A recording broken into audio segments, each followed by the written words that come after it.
سنن ابی داؤد میں حدیث ہے، خارجہ بن سلط رضی اللہ تعالیٰ کے چچا فرماتے ہیں حضور کی خدمت میں آئے، کلمہ پڑھا، مسلمان ہوئے، یہاں سے نکل کے جانے لگے، راستے میں ایک بستی میں لوگوں نے زنجیروں سے ایک آدمی کو باندھا ہوا ہے، یہ پاگل ہے، ٹھیک ٹھاک تھا، اس کو کچھ ہو گیا۔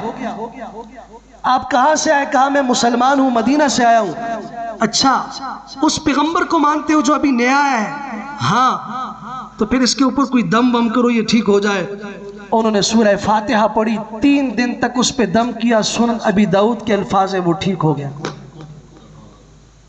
آ کے رسول اللہ صلی اللہ علیہ وسلم کو واقعہ بتایا، آپ نے فرمایا ہاں، سورہ فاتحہ کو اللہ نے اس انداز سے میری امت کے لیے تحفے کے طور پہ نازل کیا ہے کہ یہ فاتحہ جیسی سورت آدم علیہ السلام سے لے کے حضرت عیسیٰ علیہ السلام تک جتنی امتیں آئیں، جتنے پیغمبر آئے، کسی کو نہیں ملی جو اللہ نے میری امت کے لیے مجھے تحفے کے طور پہ دی ہے۔